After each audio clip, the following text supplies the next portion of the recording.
പുറത്തൊരു വേദിയിൽ ഇതുപോലെ ആയിരിക്കും നമ്മൾ പെർഫോം ചെയ്യേണ്ടത്. ഒന്നുകിൽ നമ്മൾ അവിടെ ഒരു സ്വാഗതം പറയുന്ന വ്യക്തിയാവും, അല്ലെങ്കിൽ നമ്മൾ അവിടെ ആശംസയായിരിക്കും, അല്ലെങ്കിൽ നമ്മൾ നന്ദി പറയാനായിരിക്കും, അല്ലെങ്കിൽ നമ്മളവിടെ മുഖ്യ പ്രഭാഷകനാവും, അല്ലെങ്കിൽ നമ്മുടെ അവിടെ ഉദ്ഘാടകനാവും, അല്ലെങ്കിൽ സ്വാഗതം പറയുന്നത്. ഇതിൽ പെടാത്ത ഒന്നും നമുക്ക് കിട്ടൂല അല്ലേ?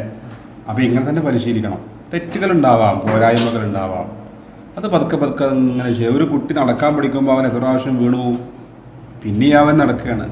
അങ്ങനെ വീണ് ഉരുണ്ടൊരു സൈക്കിൾ നമ്മൾ ചവിട്ടാൻ പഠിക്കുമ്പോൾ ഒരുപാട് പ്രാവശ്യം നമ്മൾ മറിഞ്ഞ് വീഴും. ചിലപ്പം കയ്യും കാലമൊക്കെ മുറിവ് പറ്റും, രക്തം പൊടിയും. പിന്നെ അല്ലേ നീന്തൽ പഠിക്കുമ്പോൾ നമ്മൾ വെള്ളം കുടിക്കാം, മുങ്ങിപ്പൊങ്ങാം, ഇതൊക്കെ സ്വാഭാവികം. അതുപോലെ ഇവിടെ വരുമ്പോൾ നമ്മളിപ്പോൾ ആശംസ പറയുന്ന വ്യക്തി ഒരു പക്ഷേ ആശംസ പറയാൻ മറന്നു പോകും, ഉദ്ഘാടനം ചെയ്യേണ്ട വ്യക്തി ഒരു പക്ഷേ ഉദ്ഘാടനം ചെയ്യാൻ മറന്നു പോകാറുണ്ട്. അപ്പോൾ അതൊന്നും സംഭവിച്ചിട്ടില്ലല്ലോ. അപ്പോൾ കുറച്ച് നമുക്ക് വാക്കുകൾ കിട്ടുന്നില്ല, അല്ലെങ്കിൽ വിഷയത്തിൽ നമുക്ക് അതിൻ്റെ കാരണം നമുക്ക് ആ വിഷയത്തിൽ വേണ്ടത്ര നമ്മൾ ഒരുങ്ങിയില്ല എന്നുള്ളതാണ്. നമുക്കൊരു മുന്നൊരുക്കം കുറഞ്ഞു എന്നുള്ളതാണ്.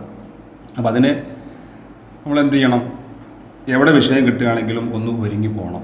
ഈ നടന്ന സെമിനാറിൽ എനിക്ക് ഏറ്റവും ഹൃദ്യമായി തോന്നിയത് നമ്മുടെ അധ്യക്ഷൻ്റെ പ്രകടനമാണ്. ഒന്നും പറയില്ല, ആ തുടക്കം വളരെ മനോഹരമായിരുന്നു. പിന്നെ അദ്ദേഹത്തിൻ്റെ ഒരു ആമുഖ പ്രസംഗം അത് ഉഷാറായി. നന്ദി പറയും മുമ്പ് ഒരു ചെറുതായിട്ടൊരു അവലോകന പ്രസംഗം ഉണ്ടായി, അത് ഭംഗിയായി. ഓരോരുത്തരും പ്രസംഗിച്ചു പോകുമ്പോൾ ജസ്റ്റ് സംഘാടന സമിതിക്ക് വേണ്ടി ചെറിയൊരു നന്ദി, ഒരു സന്തോഷമൊക്കെ ഒന്ന് അറിയിച്ചു. അപ്പോൾ ഞാൻ മനസ്സിലാക്കുന്നത് അദ്ദേഹത്തിന് ഇനി എവിടെ ഒരു അധ്യക്ഷ സ്ഥാനം കിട്ടിയാലും അത് 100% ആത്മവിശ്വാസത്തോടെ അത് ഏറ്റെടുക്കാം. അത് എൻ്റെ വാക്കാണ്. അതിനുള്ള ഒരു കഴിവ് അദ്ദേഹത്തിന് ഉണ്ടായിട്ടുണ്ട്. അങ്ങനെ ഓരോന്നും കിട്ടട്ടെ, അധ്യക്ഷനാവാനും ഉദ്ഘാടകനാവാനും മുഖ്യപ്രഭാഷകനാവാനും.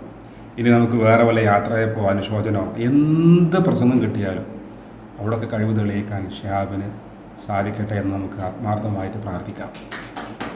അതേപോലെ തന്നെ ഇവിടെ മുഖ്യപ്രഭാഷണം നിർവഹിച്ച നമ്മുടെ പ്രിയപ്പെട്ട സൂഫി സിദ്ദീഖ് കുറച്ചേ പറഞ്ഞുള്ളൂ, എങ്കിലും ആ പറഞ്ഞ കാര്യങ്ങളൊക്കെ വളരെ പാഴ്വാക്കുകളില്ലാതെ ചിന്തോദ്ദീപകമാണ്.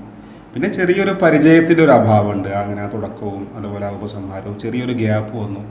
അതങ്ങനെ ഒരു 4-5 പ്രാവശ്യമൊക്കെ തുടർച്ചയായിട്ട് വരുമ്പോൾ അങ്ങനെ പ്രസംഗിക്കുമ്പോൾ അതുപോലെ കയ്യിൻ്റെ ചലനം ഒന്നും കൂടി ശരിയാവണം. ഒന്നിങ്ങനെ ചലിപ്പിക്കുക, നൃത്തം, അതങ്ങനെ പതുക്കെ പതുക്കെ പതുക്കെ ശരിയാവും.